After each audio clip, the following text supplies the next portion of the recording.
오늘 비가 많이 올 것 같아요 하면 기상청에서 무슨 주의보를 내리죠? 호우주의보. 눈이 많이 내릴 것 같아요 그러면 대설주의보. 조금 더 심하면 호우경보, 대설경보 뭐 이렇게 내리죠. 영적으로도 우리 주님께서 주의보를 내릴 때가 있어요. 영성주의보라 그럽니다. 오늘 본문에 바로 그 주의보를 주고 계시는 거예요. 너희가 조심하지 않으면 신앙 성장하지 못해. 이것 듣고 정신 차리면 신앙이 성장할 수 있어, 이 얘기입니다. 주님께서는 너희들이 영적인 그야말로 영성주의보를 내가 줄 테니 정신 차려서 이 영성주의보를 들어라고 말씀하십니다. 그 중에 첫 번째는 뭘 얘기를 하시냐면 너희들 잘못된 것에 물들지 말라, 이것을 말씀해 주고 계시죠. 그래서 5절과 6절에 보시면요, 제자들이 건너편으로 갈 새 떡 가져오기를 잊었어요. 그런데 예수님께서 뭐라고 말씀하시냐면 야, 삼가 바리새인들과 사두개인들의 누룩을 주의하라, 이렇게 말씀하시는 거예요. 누룩이라고 하는 건 뭘 얘기를 합니까? 빵을 만들기 위해서 부풀게 하는 효소를 얘기를 하잖아요. 근데 이 누룩을 조심하라는 거예요. 여러분, 가끔가다 성경에서 보면 이 누룩이 좋은 의미로 쓰일 때도 있었습니다. 그래서 누가복음 13장 21절에 보면 마치 여자가 가루 섬알에 갖다 넣어 전부 부풀게 한 누룩과 같은 게 뭐예요? 하나님의 나라가 그렇다는 거예요. 그래서 우리가 하나님의 말씀을 받으면 이 말씀을 퍼뜨려야 돼. 그래서 하나님의 나라가 확장되는 것, 이건 좋은 것이다. 그때 이렇게 말씀하셨지만 대부분 성경이 말씀하시는 누룩이라고 하는 것은 죄의 문제를 다루고 있고 부패한 것이 확산되는 것을 누룩이라는 표현으로 많이 하고 있습니다.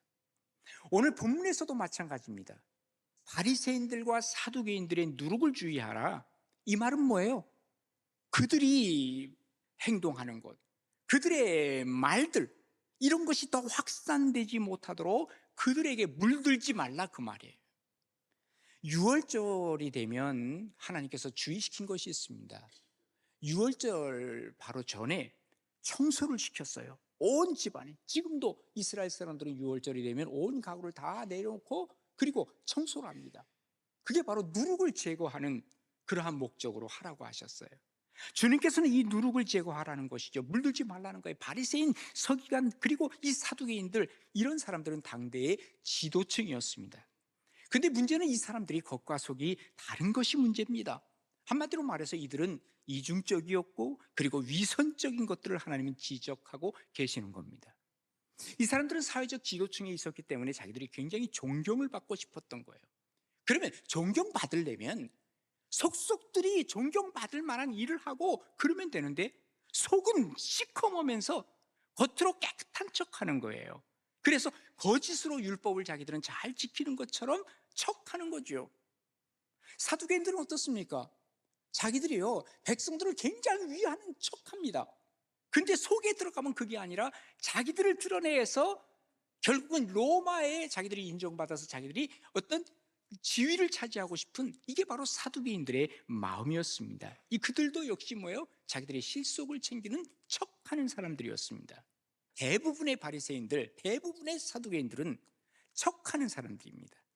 이런 것에 물들지 말라고 우리 주님께서는 우리에게 경고를 하고 계시는 것이죠. 진리에서 벗어난 사람들, 진리가 여기 있다면 진리에서 오른쪽으로 벗어난 사람들, 누구? 바리새인들. 왼쪽으로 벗어난 사람들, 누구? 사두개인들. 요즘으로 얘기하면 하나님의 말씀이 있는데 이 말씀에서 벗어난 이단, 사이비들을 얘기를 합니다. 같은 듯 하지만 달라. 다른 듯 하지만 또 같은 것도 있어. 이런 사람들을 너희들이 물들면 큰일 난다라고 하는 것을 말씀해 주고 있는 것입니다. 우리가 구원을 받게 되면 달라지는 것이 하나 있어야 합니다. 예수를 믿기 때문에 우리의 가치관 자체가 달라져야 당연한 것입니다. 세속적이고 세상적인 가치 속으로 들어가면 이것은 아닙니다 라고 얘기할 수 있는 선한 영향력을 끼치는 그리스도인들, 하나님은 그런 사람들을 찾고 계시는 것이죠. 그런데 우리가 예수를 믿으면서 세상 속에 들어가서는 세상 사람들과 똑같이 살 뿐만 아니라 그들에게 물들어 살아가는 거예요. 그러니까 이런 사람들은 오히려 세상을 바꾸는 거, 세상에 영향력을 주는 게 아니라 세상에 영향력을 받고 살아가는 사람들이죠. 그러다 보니까 우리가 그리스도인지 아닌지 몰라요. 왜 그럴까요? 내 중심이 확실하지 않기 때문에 그래요. 내 중심에 예수 그리스도가 확실히 들어있다면 세상 속에 들어가서도 내가 그리스도인으로 살아갈 거예요. 좌로나 우로나 치우치지 아니할 거예요. 그게 바로 그리스도인의 진정한 모습이라는 것이죠. 교회에서만이 아니라 교회 밖에서도 똑같은 행동을 하는 것입니다. 내가 어떻게 살아야 하는가? 내가 구원받은 사람으로 내 가치관이 무엇인가? 난 세상 속에서도 이렇게 살 거야. 세상에 물드는 것이 아니라 세상에 선한 영향력을 끼치고 사는 그의 모습을 우리에게 보여주고 있는 것입니다. 오늘 본문에 나와 있는 바리새인, 사두개인, 종교의 힘이라고 하는 것을 상징할 수 있는 것이 바리새인, 정치의 힘이라고 상징할 수 있는 것이 바로 사두개인, 정치와 종교의 힘이 지금 그들에게 있습니다. 감히 이것을 흔들 수 없는 최고의 권력자들이었습니다. 그런데 주님께서는 그들에게 뭐라고 얘기하시는 줄 아십니까? 마태복음 23장 27절에 보면 화 있을진저 하면서 외식하는 서기관들과 바리새인들이요 막 야단을 치는 거예요. 왜 그러느냐? 그들은 분명합니다. 우리 주님 하신 말씀을 보면 회칠한 무덤이라는 거예요. 회칠한 무덤이 어때요? 겉으로는 하얀 회를 쫙 발라놨기 때문에 굉장히 깨끗해 보여. 그런데 속은 다 썩어들인 거예요. 그래서 뭐라고 했냐면 겉으로는 아름답게 보이지만 그 안에는 죽은 사람의 뼈 그리고 모든 더러운 것이 가득한 이 사람들아 하면서 주님께서는 야단을 친 것을 우리에게 보여주고 있는 것이죠. 우리 그리스도인들은 어떻게 살아야 합니까? 그리스도인들은 분명합니다. 세상에 물들지 말고 세속에 물들지 말고 그리고 마귀가 원하는 대로 살지 말고 여기서 벗어나 하나님께서 원하시는 진실함으로 살자고 주님 말씀하세요. 그래서 고린도전서 5장 8절에 뭐라고 말씀하시냐면 이러므로 우리가 명절을 지키더라도 묵은 누룩으로 하지 말고 악하고 악의에 찬 누룩으로도 하지 말고, 이 누룩이 바로 뭐예요? 이 사두개인이나 혹은 바리새인들의 이런 누룩으로 하지 말고 세속적인 누룩으로 하지 말고 누룩이 없이 오직 뭐예요? 순전함과 진실함의 떡으로 하자, 이렇게 말씀하고 계시는 것이죠. 우리 예수님 말씀하십니다. 마태복음 6장 1절에 보면요, 사람에게 보이려고 그들 앞에서 너희의 의를 행하지 않도록 주의하래요. 이 주의보를 여기서도 발휘하시네요. 그죠? 그러면서 그리하지 아니하면 너희가 사람들에게 보이려고 그렇게 하고 말이지 하나님 앞에 잘못되고 이러면은 하늘에 계신 너희 아버지께 상을 받지 못한대요. 우리가 누구에게 상을 받아야 돼요? 하나님 앞에 상을 받도록 살아야 되는데 너희들 그렇지 않으면 하나님 앞에 상 받지 못해. 그러므로 구제할 때에는 어떡하라고요? 외식하는 자가 사람에게서 영광을 받으려고 회당과 거리에서 하는 것 같이 너희 앞에 나팔을 불면서 외식하지 말라는 거예요. 외식이라는 게 뭡니까? 오늘 가서 밖에 나가서 밥 먹자, 외식하자, 이거 아닌 거 아시죠? 외식을 하는 것은 외적으로 꾸미는 것을 얘기합니다. 겉으로 꾸미고 속으로는 그것이 아니에요. 그것이 바로 겉과 속이 다른 이런 외식하지 말라는 거예요. 그러면서 자기들의 영광을 받기 위해서 회당과 거리에서 막 그냥 나팔을 불면서 내가 지금 금식을 합니다. 내가 지금 이렇게 하나님을 잘 섬깁니다. 내가 율법을 지킵니다. 이러면서 나팔 불지 말라는 거예요. 진실로 너희에게 이르노니 그들은 이미 자기 상을 받았어요. 그러니 하나님 앞에 받을 상은 없다라는 것을 말씀해주고 있는 것이죠. 우리가 하나님 앞에 진실하게 사는 것이 그리스도인의 모습입니다. 세상에 물들지 말라는 것입니다. 우리가 아무도 보지 못하는 것, 하나님께서 보고 계신다는 생각을 하게 되면 어떻게 세상 속에 물들어 살겠느냐, 그 말이에요. 바리새인과 사두개인의 이 세속적인 누룩이 그 당시에 대세였는데 주님께서는 하시는 말씀이 그들에게 물들지 마, 이 말은 뭐예요? 하나님 중심으로, 신분 중심으로 살라는 것을 얘기하고 있는 것입니다. 복음주의 신학자요 철학자인 프랜시스 셰퍼라고 하는 분이 계십니다. 이 셰퍼 박사가요, 자기가 연구를 했는데 교회가 왜 쇠퇴할까? 또 어떤 교회는 부흥하는데 부흥하는 교회는 뭘까? 하고 연구를 해봤대요. 그랬더니 교회가 쇠퇴하는 원인이 성도들에게 그 교회는 최소한의 것만 요구하더래요. 한마디로 해서 오늘 교회 예배, 주일 예배 요거 나오는 거면 됩니다. 그 이상의 것은 요구를 안 하더라는 거예요. 그런 교회는 성도들도 타락하고 교회도 문을 닫게 되는 것을 보게 되더라는 거예요. 세상 속에 들어가서는 이런 교회 사람들은 세상과 구별되지 않아 세속화되어 버리고 있다는 거예요. 한마디로 말해서 그리스도인들이 세상 속에 들어가서 매력을 잃고 산다는 거예요. 그리스도인의 매력이 없다는 거예요. 반면에 부흥하는 교회를 보니까 최소한의 것을 얘기하는 것이 아니라 최대치를 얘기하더라는 거예요. 이것도 하고 저것도 하고 뭐가 그렇게 많은지 하라는 거예요. 그런데 그런 교회는 부흥하게 되는데 놀랍게도 그런 교회 성도들은 세상 속에 들어가서 매력이 있더라는 거예요. 이 말이 뭐예요? 예수님이 표현한 대로 한다면 세상에 빛이 되는 거죠. 세상에 소금이 되는 것이죠. 그러다 보니까 이 교회는, 이 성도들은 사람들에게 감동을 주는 사람들이에요. 교회는 발전하고 부흥하고 그리고 성도들은 성도들로서 깨어있게 되고 이런 것을 발견하게 되었노라고 얘기하고 있는 것입니다. 이런 교회가 어느 교회예요? 초대교회, 초대교회. 그랬잖아요. 사도행전 2장 47절을 보세요. 그들은 하나님을 찬양해서 어디에서? 교회에서. 그리고 밖에서는 어떤 일이 벌어져요? 온 백성에게 칭송을 받아요. 매력 있는 교회, 매력 있는 성도들이었어요. 그러니까 어떻게 돼요? 주께서 구원받는 사람을 날마다 더하게 하시는 거예요. 이런 초대교회가 우리 가나안 교회 되기를 바랍니다. 그러기 위해서는 세상에 물드는 것이 아니라 세상을 물들이게 하는 그리스도인들, 여러분 우리 모두가 되기를 주님의 이름으로 축복합니다. 두 번째로는요, 이 주의보가 뭐냐면 기억하라는 거예요. 기억하라. 예. 자, 7절에 보시면 제자들이 서로 논의하여 이르되 우리가 떡을 가져오지 아니하였도다.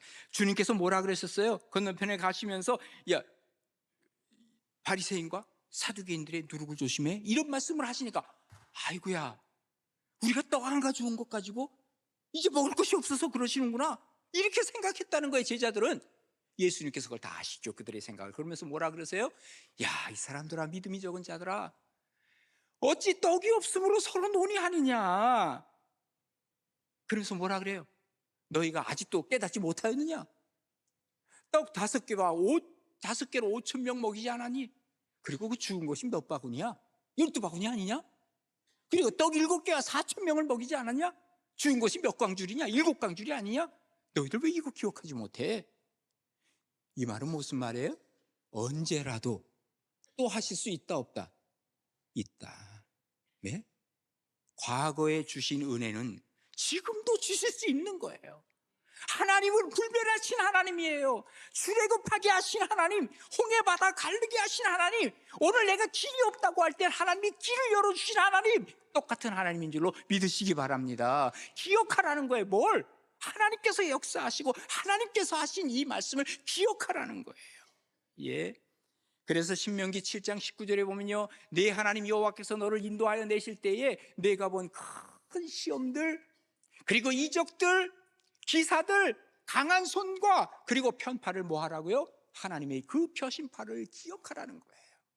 내 하나님 여호와께서 내가 두려워하는 모든 민족에게 그와 같이 다시 행할 것이다. 이전에 행한 것으로 한 번 하고 끝난 것이 아니라 앞으로도 계속 이렇게 할 테니 너희들은 기억하라는 거예요. 오늘날 현대인들이 많이 쓰는 말 중에서 익숙한 말 하나가 있는데요, 트라우마라고 하는 말이 굉장히 익숙해져 있습니다. 여러분, 트라우마가 있으면 어떡합니까? 상담 받으세요. 예, 상담 치료하셔야 돼요. 괜찮아요. 그런데 그것보다 더 우리가 중요하게 해야 할 것이 하나 있습니다. 뭔 줄 아십니까? 성령 받아서 이걸 몰아내는 겁니다. 우리의 기억이라고 하는 건 한계가 있어요. 그러면 이 기억이 있으면 이 기억은 사라지게 돼 있어요. 그러면 이 기억으로 말미암아 저 기억을 몰아내는 거예요. 그게 바로 뭡니까? 성령 충만이에요. 이렇게 얘기를 하면 상담 전문가들은 그럴 거예요. 아휴, 우리 목사님 무식해가지고. 예, 저는 상담에 대해서 무식합니다. 그러나 이게 경험적으로 이런 사람들이 많이 있고, 또 경험적으로 나도 이런 경험들이 많이 있고, 여러분 이 트라우마를 갖고 있으면 어떡할 거예요? 그러면 나도 사람을 미워할 것 아닙니까? 그 비슷한 일이 있으면 어떤 사건 속에서 나도 그렇게 또 행동할 것 아닙니까? 없애야죠. 어떻게 없앱니까? 저 상담받아 보지 않았어요. 그런데 그런 거 없어요. 왜? 성령께서 밀어내시는 거예요. 성령께서. 이게 바로 우리의 정말 마음의 건강 중에 최고의 건강 아니겠느냐, 그 말이죠. 하나님께서 기억하십니다. 그리고 하나님께서 우리를 도와주십니다.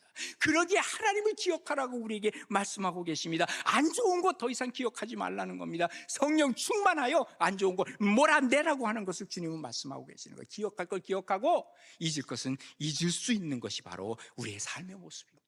오늘 본문의 제자들은 보세요. 기억할 것은 기억하지 못하고 기억하지 못할 것은 기억하려고 했던 그들입니다. 기억할 게 뭐예요? 예수님의 능력입니다. 예수님이 하신 일입니다. 기억하지 않아도 될 건 뭐예요? 떡의 문제입니다. 예, 믿음은 하나님의 은혜를 기억하는 겁니다. 그리고 부정적 과거를 청산하는 것 아닙니까? 이게 바로 신앙 인격 속에서 우리가 자라게 되는 거예요. 우리 그리스도인들 영적으로 말이죠, 영성을 키우기 위해서는 예수 복습 잘해야 됩니다. 그래서 우리 교회에서는요, 주보에다가 이 뭘넣어요? 설교의 요약을 넣어요. 왜 넣는지 아세요? 예? 이거 안 하면 나도 편하겠어. 이거 설교 준비 다 끝나기 전에 들어가야 되거든요. 이게 쉽지 않아요. 이게 30년 동안 해와서 그렇지 아마 하라 그러면 쉽지 않아요. 매주 한다는 게. 근데 왜 여기다 집어넣는지 아세요? 여러분이 일주일 내내 이것 가지고 기도하라는 거예요. 그래서 기도한 사람은요, 몇 개월이면 벌써 신앙이 확 자라는 걸 느껴요. 기억할 걸 기억해야지, 말씀을 기억할 수 있어야지요. 이게 바로 뭐예요? 영성 주의보를 하나님께서 주시는 것이라는 거예요. 우리가 경험이라고 하는 것은요, 좋은 경험이 나에게 남아있는 것만 내 것이 되는 겁니다. 은혜를 기억하려고 하고 은혜의 사람을 기억하려고 하고 이겁니다. 요한복음 14장 16절에 뭐라고 26절에 뭐라 그럽니까? 보혜사 성령이에요. 곧 아버지께서 내 이름으로 보내실 성령, 그가 너희에게 모든 것을 가르치신대요. 그분이 내가 너에게 말한 모든 것을 생각나게 하시는 분이 바로 성령이에요. 예, 기억하세요. 기억하세요. 뭘로? 성령님께서 하신 말씀으로 기억하여서 이것이 바로 우리가 영성이 성장하고 신앙이 성장하는 계기가 되기를 주님의 이름으로 축복합니다. 마지막 세 번째로 주의보는 깨달으라는 겁니다. 자, 오늘 본문 11절에 보시면 어찌 내 말한 것이 떡에 관함이 아닌 줄을 깨닫지 못하느냐? 내가 지금 떡 얘기하고 싶어서 그런 거냐? 오직 바리새인과 사두개인들의 누룩을 주의하라, 이렇게 확실히 말씀하시면서 그제서야 제자들이 떡의 누룩이 아니구나, 바리새인과 사두개인들의 교훈을 삼가라고 하신 말씀인 줄로 그때 뭐예요? 깨달았게 되었다 하는 것을 얘기하고 있는 것입니다. 신앙은 깨달음에서 오는 겁니다. 그래서 우리가 깨달음을 얻기 위해서 은혜를 받아야 되는 거예요. 예? 영적인 세계, 하나님의 나라, 예? 하나님이 주셔야 되거든요. 내가 깨달아서 불교에서는요, 깨달음이 온다 그러잖아요. 거기 많이 씁니다. 마지막에 자기가 깨달으면 뭐가 돼요? 부처가 되는 거야. 그런데 하나님의 나라는 몰라. 그러니까 그 사람들은 하나님의 나라를 모르는 거예요. 왜? 하나님이 주셔야 되거든요. 이걸 계시라 그러는 거예요. 은혜라고 하는 거예요. 그러니까 딴 데서 아무리 내가 깨달는다 할지라도 그 깨달음은 세상적 깨달음이지 우리가 하나님 나라의 깨달음, 영적 깨달음은 될 수가 없다는 것을 얘기하고 있는 것입니다. 깨달음이 있어야 발전이 있습니다. 깨달음이 없는 사람들은 어떤지 아세요? 자기의 정보와 자기의 지식이 다인 줄 착각을 해요. 이런 사람들은 참 미안하지만 불쌍한 거예요. 그래서 시편 기자는 시편 49편 20절에서 이렇게 얘기합니다. 그들은 자기 스스로 존귀하다고 생각하지만 깨닫지 못하는 사람은 멸망하는 짐승과 같아. 예? 깨닫지 못하는 사람은 짐승과 같아. 지난주에 미얀마에서 어마어마한 지진이 있었죠. 7.7 강진이었습니다. 4,000명가량 지금 벌써 죽었고요. 그 매몰된 사람 다 하면 한 10,000명 정도 될 것이라고 그렇게 예측을 하고 있습니다. 지질학자들이 얘기를 합니다. 이게 왜 지진이 일어나느냐? 지각판이 있잖아요. 이 지각판이 이동을 하면서 충돌이 일어나는 거예요. 예? 이게 과학적 분석이요.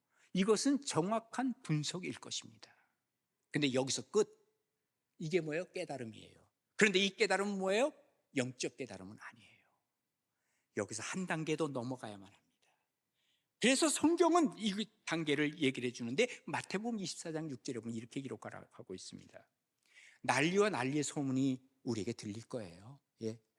근데 너희는 삼가 두려워하지 말래요. 왜? 예수님이 계시니까 두려워하지 말라는 겁니다. 그러면서 이런 일은 있어야 할 것인데 아직 끝은 아니에요. 그런데 그 얘기가 어떤 얘기냐? 민족이 민족을, 나라가 나라를 대적해서 싸우는 일이 계속 빈번하게 일어날 거예요. 또 곳곳에서 뭐가 일어나요? 기근이 있을 것이고 지진이 있을 거라는 거예요. 점점 지진이 많아집니다. 이제 앞으로 보십시오. 이 모든 것이 끝은 아닙니다. 아직 재난의 시작이라는 거예요. 예수님이 어느 순간에 오시는 그때에 모든 것이 끝이 오는 거예요. 이러므로 너희도 어떡하라고요? 준비하고 있으라. 생각하지 않은 때에 인자가 오리라 라고 말씀하시는 거죠. 이게 바로 뭡니까? 영적 깨달음이라고 얘기를 할 수 있는 겁니다. 이 영적인 깨달음이 말이죠, 우리가 세상적 깨달음과 연결이 되어질 때 어떤 일이 벌어져요? 하나님의 일이 일어나는 거예요. 내가 영적으로 깨닫고 나서 이것을 세상적으로 끌고 오는 거예요. 그러면 하나님의 일이 거기서 일어나면서 영적인 일이 생겨나기 시작하는 거예요. 영적으로 분별력이 있어야 돼요. 깨달음이 있어야 돼요. 예. 어떻게 깨닫느냐? 하나님의 말씀을 가지고 성령에 의해서 깨닫는 거예요. 여러분, 하나님의 말씀만 가지고 되는 게 아닙니다. 왜 그러냐면 이 말씀은 뭘로 쓰여졌어요? 성령의 감동으로. 그래서 디모데후서 3장 16절이죠. 모든 성경은 하나님의 감동으로 된 것으로 교훈과 책망과 바르게 함과 의로 교육하기에 유익하다 그래서 뭘로 돼 있다고요? 하나님의 감동, 성령에 의해서 쓰여진 거예요. 이 성경은. 그래서 이는 하나님의 사람에게 온전하게 하고요, 모든 선한 일을 행할 능력을 갖추게 하는 건데요, 여기 하나님의 감동으로 쓰여졌기 때문에 우리가 이 성경을 읽으려면 어떻게 해야 돼요? 하나님의 감동으로 읽어야 그때의 하나님이 쓰신 내용을 우리가 깨닫게 되는 거예요. 그래서 성경을 읽을 때는 우리가 기도하면서 성령의 역사를 기대하면서 하나님의 말씀을 읽어가는 거예요. 그러면 이 말씀이 하나님께서 주시고자 하시는 말씀, 그 말씀으로 내가 받아들이는 것이, 성령의 역사가 그렇게 중요하다는 거예요. 고린도전서 2장 14절에 보면 육에 속한 사람은요, 하나님의 성령의 일들을 받지 않는 거예요. 이것은 그것들이 그들에게서 어리석게 보여요. 뭐 하나님이 하나님께 성령의 일이 뭐가 이렇게 대단해? 어리석게 보여요. 또 그는 그것들을 알 수도 없어요. 깨닫지 못해요. 그러한 일은 뭐예요? 영적으로 분별되기 때문이에요. 그래서 하나님의 말씀을 성령으로 말미암아 읽어낼 때 바로 우리가 내 것으로 받아들일 깨달음이 오기 시작하는 거예요. 깨닫고 싶은데 잘 안 깨달아져요. 그래서 야고보 사도는 야고보서 1장 5절에 이렇게 얘기하는 거예요. 너희 중에 누군지 지혜가 부족하냐? 잘 안 깨달아지지? 그래, 모든 사람에게 후히 주시고 꾸짖지 아니하시는 하나님께 구해봐. 그리하면 주실 거야. 기도하면서 성령을 간구하고 그리고 하나님 앞에 지혜를 구하면 하나님의 말씀이 우리에게 깨달아지기 시작한다는 거예요. 여러분, 이 지난주 제가 저녁 예배 때인가요? 지지난주인가요? 그 마음의 밭에 대해서 4가지 밭을 여러분 잘 아시잖아요. 그죠? 첫 번째 씨앗이 뿌려지는데 어디로 떨어져요? 길가에. 이거는 새들이 쪼아먹어요. 두 번째 어디에 떨어져요? 바위. 처음에 뿌리는 내리지만 결국은 올라가지 못해요. 그래서 뭐예요? 이것은 열매를 못 맺어요. 세 번째 뭐예요? 가시밭. 그것도 역시 올라가다가 뭐예요? 기운이 막혀버려요. 가시에. 결국은 열매 못 맺어요. 어디에 뿌려져야 돼요? 좋은 땅, 옥토. 여기에 뿌려진 것만 30배, 60, 100배 결실을 얻는다는 거예요. 그래서 이 옥토밭을 뭐라고 얘기하냐면 마태복음 13장 23절에 보면 이렇게 기록하고 있어요. 좋은 땅에 뿌려졌다는 게 뭔 줄 아니? 좋은 땅에 뿌려졌다는 건 이거야 하고 예수님 말씀하시기를, 말씀을 듣고 깨닫는 거예요. 예? 하나님의 말씀을 듣고 성령으로 말미암아 깨닫는 게 바로 좋은 땅이야. 이 좋은 땅이 우리의 마음의 밭이 돼야 된다는 거예요. 그러니까 우리 마음밭에 성령의 역사가 일어나고 그리고 하나님의 말씀이 우리 가운데 오면 어떻게 돼요? 결실하게 되고요. 그때 어떤 것은 100배가 되고 어떤 것은 60배가 되고 어떤 것은 30배의 결실을 맺게 된다라고 말씀하고 있는 것이죠. 깨달음이 와야 돼요. 자, 오늘 말씀 우리가 한번 정리해 보겠습니다. 하나님께서 우리에게 신앙의 성장을 위해서 영성주의보를 주시는데 그 첫 번째가 바로 뭐라고요? 세상의 새 속에 물들지 말라는 거예요. 예? 그 다음에 두 번째는 뭐라 그랬어요? 꼭 기억하라. 하나님의 말씀을 기억하라는 거예요. 그리고 하나님의 역사하심을 기억하라는 거예요. 그리고 뭘 하라 그랬어요? 이것을 깨달음이 있어야 된다는 것을 말씀하시면서 성령과 하나님의 말씀을 통해서 깨달음을 가지라는 것이죠.